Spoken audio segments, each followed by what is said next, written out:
Welcome everyone to our second class for Industrialized Construction. Especially welcome you if you were not here last week and you're joining for the first time. Welcome, and the course lecture from last week is available on Moodle, so you can go back and review what we talked about in week one. Today we are going to talk about construction as a manufacturing process. And my goal today is to start to introduce some of the principles of manufacturing through an example that we're all very familiar with, which is the car industry. So with that, let me share my screen. I see many people are hopping on, and we can get started with the lecture.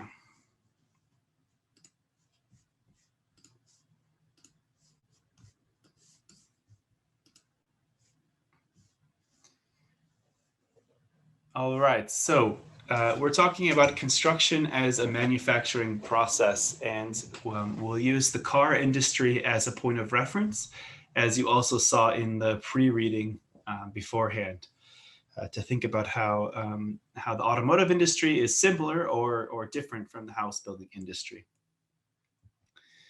And I would start with this image here. These are two different factories. On the left, you have an example of the Tesla factory that they are setting up now around the world. I think this one is from the US, but the article linked here is about their new factory in China.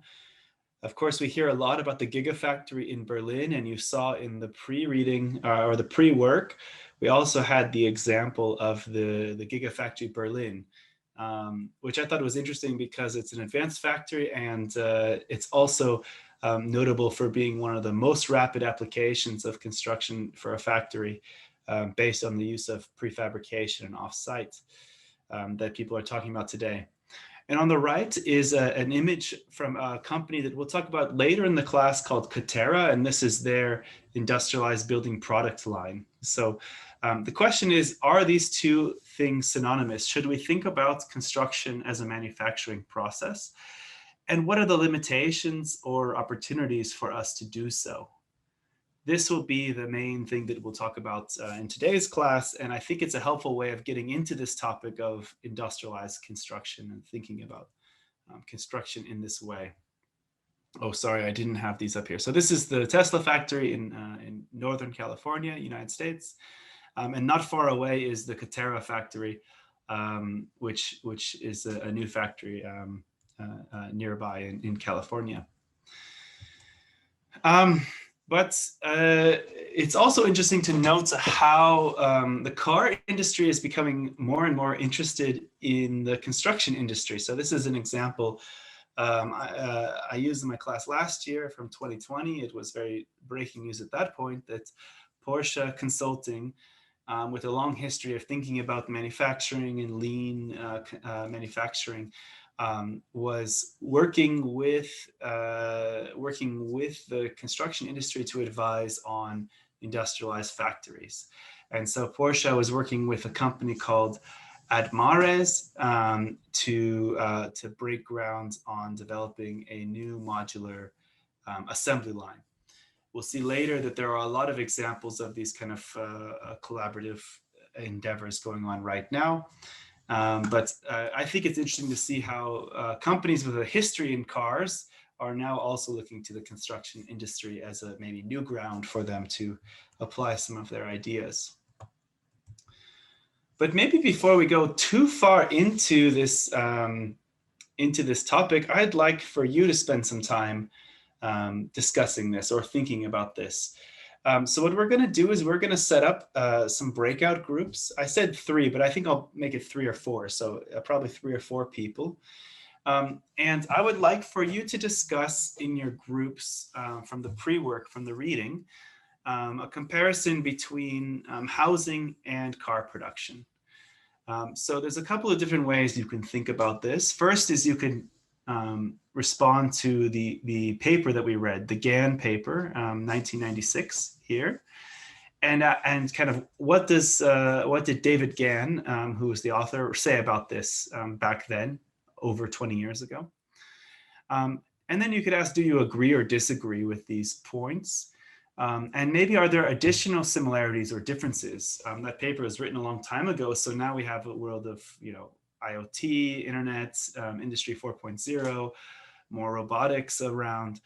So maybe are there additional similarities or differences between the car industry and the housing industry?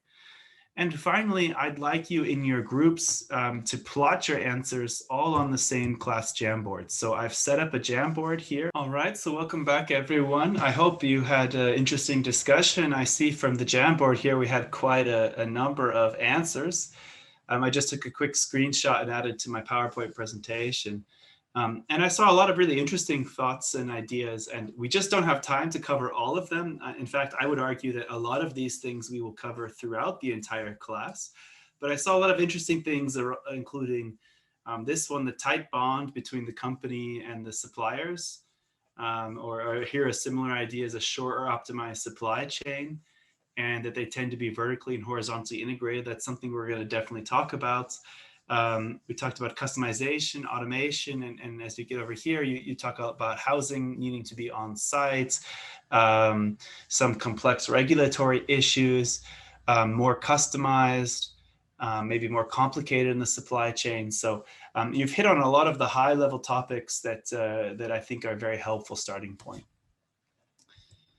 I think that the car analogy is a helpful one, and we should also remember that it's an analogy. So I think it goes to help us think about the new way of imagining construction, but we also need to be careful not to kind of go too far and say that housing needs to be exactly like car manufacturing. But with that being said, this is a common refrain I often have heard about industrialized construction as a sales point. I think it's a useful one. It's kind of the question, how many of you would commission your own car? So in other words, you have, let's say, a big house with a driveway here, and you would say that I would like a new car. So I would like the frame builders to come on Tuesday. They're going to come and build my frame. On Wednesday, I would like, to start putting in the engine and some of the other key technical systems.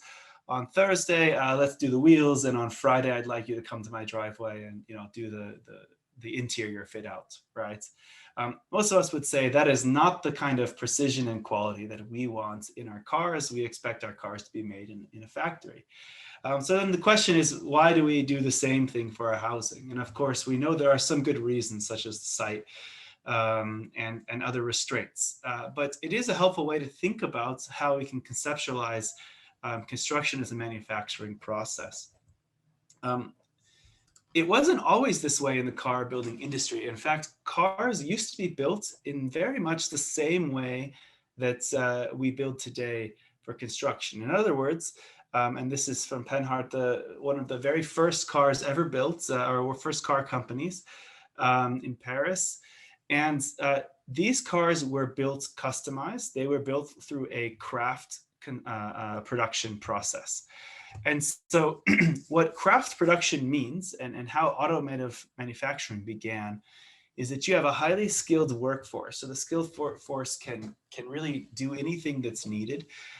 You have a set of training through apprenticeship. So each trainer, each next car builder is trained from kind of a master apprentice relationship. And they're viewed as artisans with a source of pride in their work. They would work with very general purpose, flexible tools and machines, right? So they would, kind of grind down the different parts, make things fit on the car as it should be. And in this case, the final product will always be somewhat unique. Even if you have the same kind of blueprint for the car, the final product will be a little bit unique because you find that this piece was a little bit short, so we add a little bit more to this piece. But the craft worker has the ability to make those decisions. However, there are some negative aspects here. The parts and any replacement parts must be manufactured from scratch. There's actually famously a long process of custom fitting for these older cars, where you had to kind of custom order any replacement part. The idea that you could swap out a part did not exist. You didn't have a standard catalog of parts to choose from for your car. And these organizations were extremely decentralized, right? So they just existed as needed. You had these different shops that would work and create the quality that was needed on an individual case-by-case basis when the customer would come and commission the cars. So this was how automotive manufacturing existed at its origins, with this craft production. Then, as many of you know, there was a shift in car manufacturing, and it went from craft production to what we would call now mass production. And the leader of this movement is famously is Henry Ford from the Ford Motor Company, and I think his quote is one of the best quotes that I love it. A customer can have a car painted any color that he wants, so long as it is black. And this was the idea that you create a factory assembly line and you create, efficiencies through production. And this kind of customization process fades away, right? So now it's all about making as many cars as you can. But in doing so, Henry Ford was able to make the car more affordable. So this was a shift from the craft production to mass production, and it had some benefits.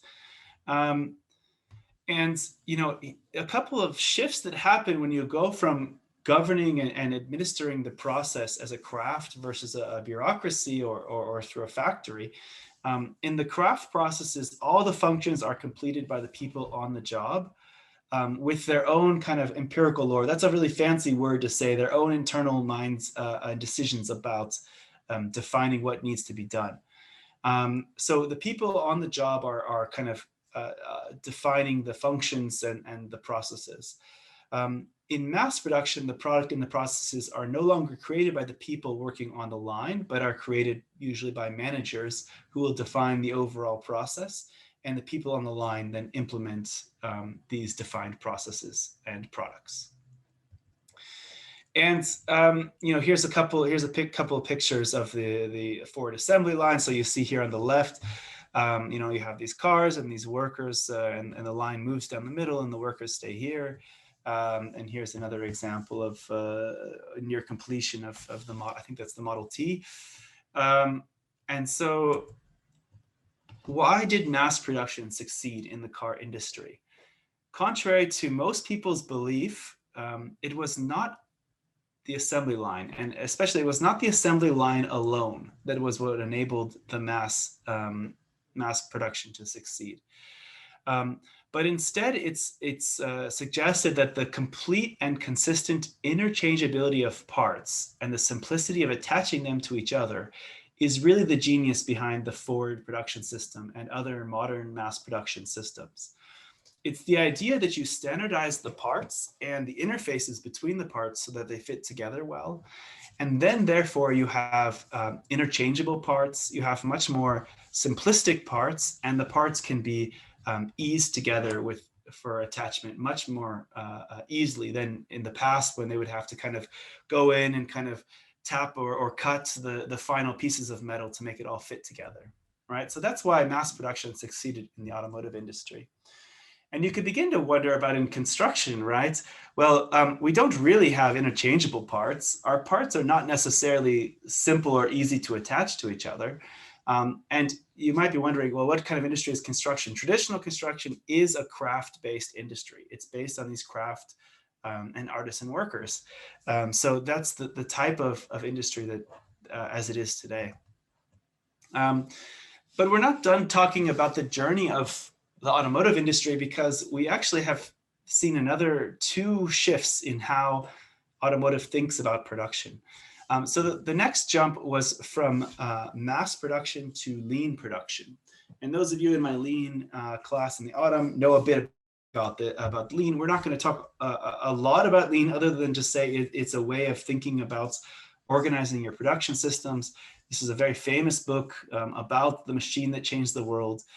The idea that Toyota came along and created this lean production system with much better flow, this concepts of just-in-time delivery, and it was a much more efficient system than mass production, which produced a lot of waste and extra materials in the process. So I won't say too much more about lean now. If you're really interested about lean production, we do talk about it in my autumn class.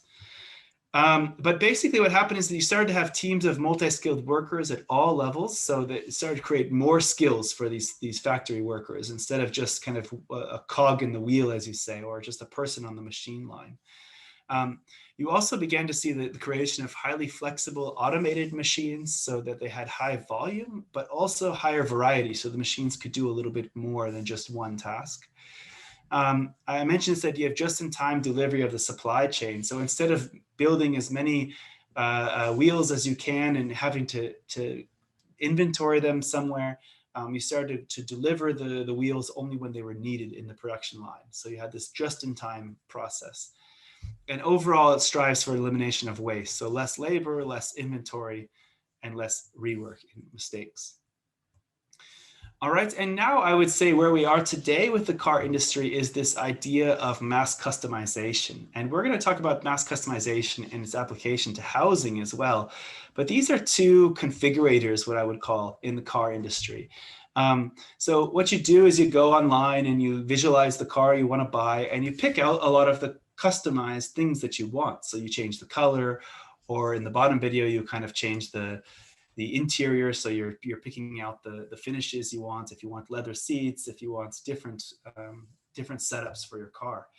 And the goal of mass customization is to create highly customized products. So you want to give the customer everything that they want at costs comparable to mass production. You'll never be as cost efficient as mass production. If there's no choice and the factory is just a single kind of output, you can't compete with that.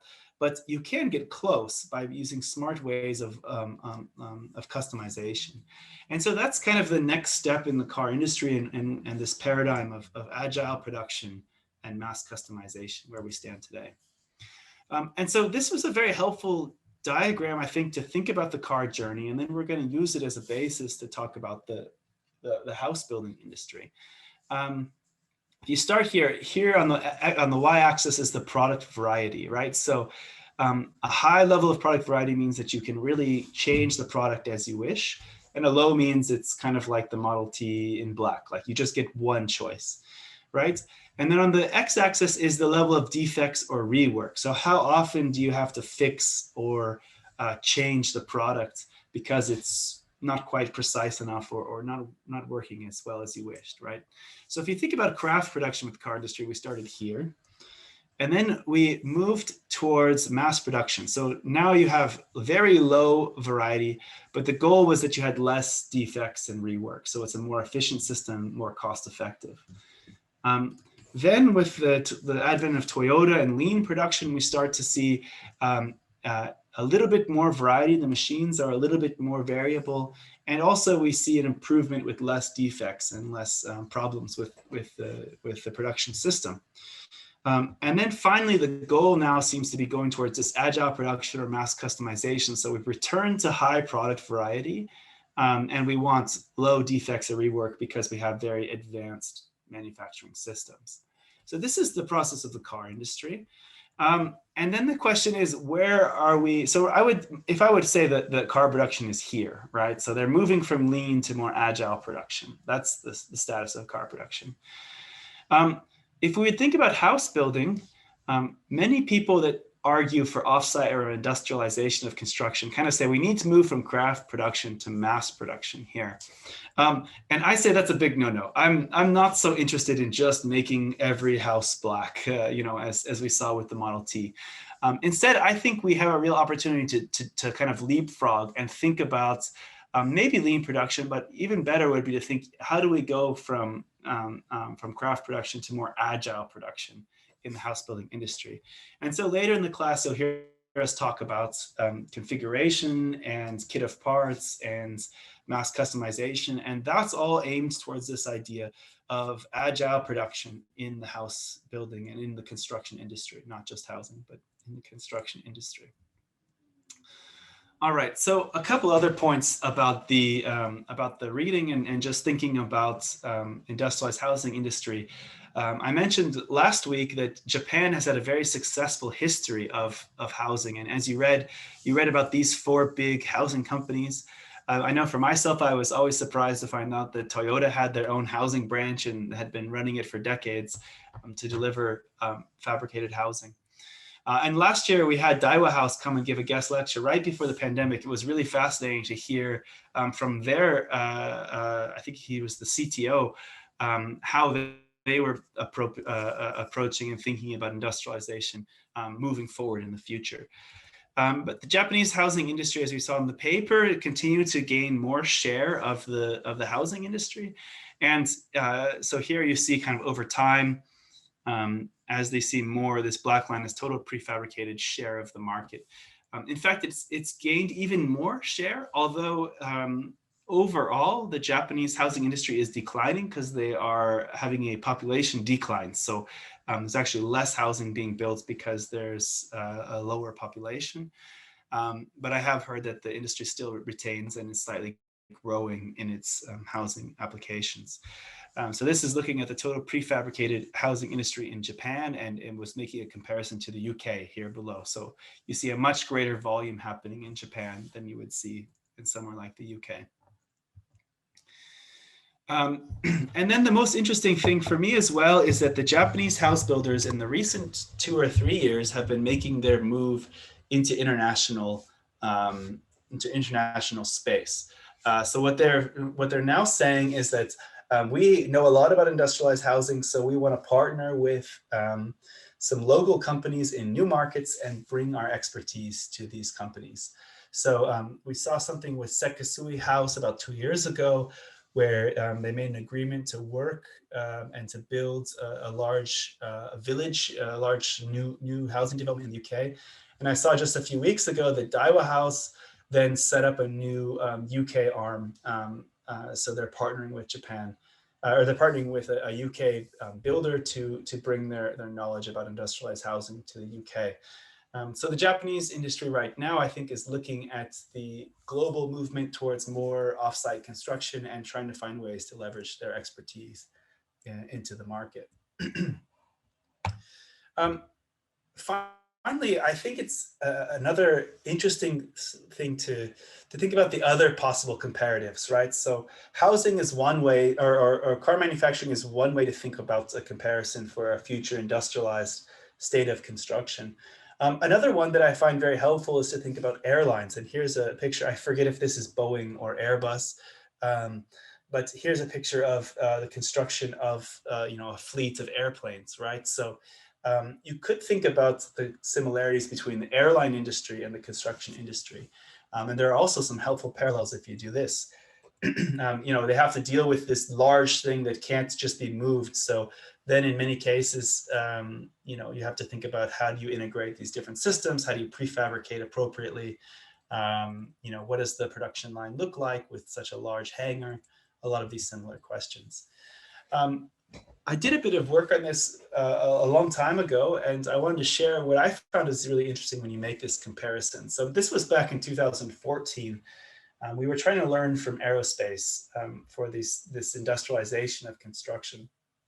And this paper, I don't have it linked now because I don't remember where the link is, but it was in the BBC News, and they were talking about the Airbus, and they were talking about their new carbon fiber planes. And they said that they were reducing the number of parts in the carbon fiber plane or they were trying to reduce because they had 6 million parts in the A380, right? And of course, they kind of want to reduce the weight because the weight's equal to more fuel, and that means more money. And so their approach was they were going to use composites and mold the parts together, so their perception of what a single part is will change. Now, this is just kind of what the article was saying, but what I found really interesting was this idea that they told me that they had 6 million parts in an A380. And I started thinking to myself, well, how many parts are in my building? And then I started wondering, do we even know what a part is in the built environment? And this led us to a discovery that the construction industry lacks a fundamental understanding of parts in construction. If you remember back when I talked about what was the secret for the mass production, it was not necessarily the production line, but it was this idea of interchangeable parts. So we started to wonder, okay, what is a number of parts? What is a part? And we gave this exercise to about 15 or 20 professionals, so people that have worked in construction for a long time. We gave them this Disney hotel in Shanghai. This is a low quality render, but we actually gave them the BIM, actually the full BIM. And I'd like you to also try it just along yourself. You don't have to give an answer. Maybe you can give it in the chat. But think about the building. Okay, so it's 7 floors tall. There's 420 rooms. So the total size was 40,000 square meters, and it was a new hotel in Shanghai. And what we asked is we asked these industry professionals to guess the number of parts. Now, we didn't tell them what the definition of a part was. We said, you come up with your own definition. How many parts are in that building? Here was just a log scale, so between 10 to 10 million and higher. So now you can think to yourself, if you really want to be brave, you're also free to write it in the chat. How many parts would you estimate are in this new Disney hotel in Shanghai?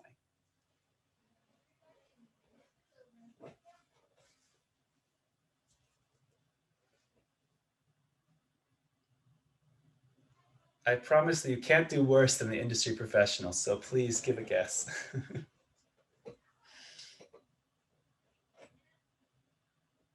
So I see a couple examples. Yeah, a couple guesses. And I think if you look at the range, this is exactly what we found when we did this kind of simple exercise, this simple survey.